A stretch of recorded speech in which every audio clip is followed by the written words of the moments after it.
करेंगे। क्या एक अटूट संकल्प लेकर हम सफल हो सकते हैं? धीरू भाई अंबानी को कौन नहीं जानता। धीरू भाई अंबानी कभी पेट्रोल पंप पर काम किया करते थे। धीरू भाई अंबानी ने एक दिन एक अटूट संकल्प लिया कि मुझे खुद का बिजनेस करना है, और सिर्फ एक अटूट संकल्प के बल पर धीरू भाई अंबानी ने 300 से 62,000 करोड़ का साम्राज्य खड़ा कर दिया। ब्रिटिश साम्राज्य से तंग आकर महात्मा गांधी, पंडित जवाहरलाल नेहरू एवं अन्य स्वतंत्रता सेनानियों ने एक अटूट संकल्प लिया कि पूरे भारत पर राज करने वाले ब्रिटिश साम्राज्य से भारत को मुक्त कराना है। और आगे क्या हुआ हम सभी जानते हैं। पर सवाल यह है, क्या हम लोग भी एक अटूट संकल्प करके सफल हो सकते हैं? हाँ, हो सकते हैं। पर हमारा संकल्प बच्चों के जिद के जैसा नहीं होना चाहिए, बल्कि हमें अपनी सारी शक्ति और योग्यता को मिलाकर एक अटूट संकल्प करना चाहिए। क्योंकि सफल होने के लिए यह बहुत ही जरूरी है कि हम जो संकल्प कर रहे हैं वो हमारी शक्ति और योग्यता के अनुसार हो।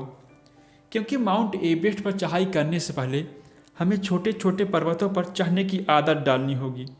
सीढ़ी के सबसे ऊपर पहुंचने के लिए हमें सीढ़ी के सबसे नीचे से चढ़ना शुरू करना होगा। यानी कि हमें अपनी शक्ति और योग्यता के अनुसार ही अपने लक्ष्य को निर्धारित करना होगा। हम यह नहीं कहना चाहते कि हम बड़े लक्ष्य को प्राप्त नहीं कर सकते। निश्चित रूप से कर सकते हैं, लेकिन धीरे धीरे। पर क्या सिर्फ एक अटूट संकल्प के बल पर हम सफल हो सकते हैं? नहीं, बल्कि हमें उस लक्ष्य को प्राप्त करने के लिए तैयारी करनी होगी। अगर हम बिना तैयारी के ही युद्ध के मैदान में चले जाएंगे तो निश्चित तौर पर हमारी हार होगी। क्योंकि इस समय बहुत ही ज़्यादा कंपटीशन का दौर है।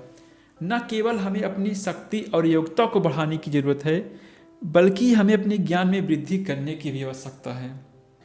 हर व्यक्ति जीतना चाहता है, हर व्यक्ति दूसरों से आगे बढ़ना चाहता है, पर वही व्यक्ति जीतेगा जिसने जीत की तैयारी की है। हमने लक्ष्य निर्धारित कर लिया और जीत की तैयारी भी कर ली। अगर हमारे अंदर मजबूत इच्छा शक्ति नहीं है तो हम कुछ भी नहीं कर सकते। एक मजबूत इच्छा शक्ति के बल पर ही महात्मा गांधी ने 1942 में भारत छोड़ो आंदोलन की शुरुआत की थी, और उन्होंने अंग्रेज़ों को भारत छोड़ने के लिए मजबूर कर दिया था। इतिहास में ऐसे बहुत से उदाहरण मिल जाएंगे जब व्यक्ति सिर्फ मजबूत इच्छा शक्ति के बल पर ही असंभव सा लगने वाला काम को करके दिखाया हो। हर व्यक्ति बहुत कुछ पाने की इच्छा रखता है, लेकिन मजबूत इच्छा शक्ति के कमी के कारण वह उसे हासिल नहीं कर पाता। इसलिए हम कह सकते हैं कि मजबूत इच्छा शक्ति भी सफलता की राह है। अगर हमारे अंदर एक मजबूत इच्छा शक्ति है तो हमारी सकारात्मक सोच होने की संभावना काफ़ी बढ़ जाती है। सकारात्मक सोच हमें हमेशा आगे की ओर ले जाती है। आप पाएंगे कि जो व्यक्ति सकारात्मक सोच के होते हैं वो हमेशा आगे की ओर बढ़ते हैं। उनके जीवन में बहुत सारी सफलताएं होती है। वे जीवन में हमेशा खुश रहते हैं, क्योंकि वो विपरीत परिस्थितियों में भी संतुष्टि का कारण ढूंढ लेते हैं। सफल होने के लिए जिस तरह हार्ड वर्क, योग्यता, मजबूत इच्छा शक्ति की आवश्यकता होती है, उसी तरह सफलता के लिए सकारात्मक सोच भी बहुत आवश्यक होती है। आगे जो सफल होने के लिए जो बात बहुत ही ज़रूरी है वो है कि हम अन्य लोगों से बेहतर हों, अर्थात हमें औसत व्यक्तियों से ऊपर उठने का प्रयास करना होगा। क्योंकि जंग में जीत उसी की होती है जो अपने आप को दूसरे से ऊपर उठा लेता है। हमारे द्वारा किया गया मेहनत, काम करने की चाहत, सफल होने की चाहत इतनी होनी चाहिए कि दूसरे लोग हमारे बराबर पहुंच ही न सकें। यदि हमें जीतना है तो औसत से ऊपर उठना ही होगा।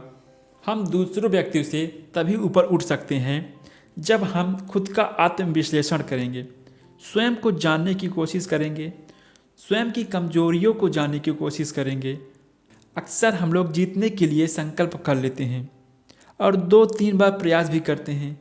यदि हम असफल हो जाते हैं तो हार मानकर बढ़ जाते हैं। हम लोग अपनी हार के लिए भाग्य को या किसी खास व्यक्ति को दोष देते हैं, लेकिन इस हार के लिए हम खुद कितने जिम्मेदार हैं?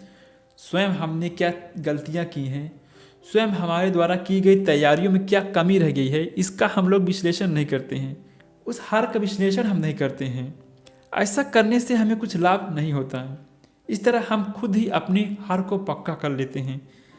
इसलिए सफल होने के लिए बहुत ही आवश्यक है कि हम आत्मविश्लेषण करें, अपनी गलतियों का विश्लेषण करें, जिससे वही गलती दोबारा ना हो और दोबारा काम पर लग जाएं। ऐसा करके एक दिन हम अवश्य ही सफल हो जाएंगे।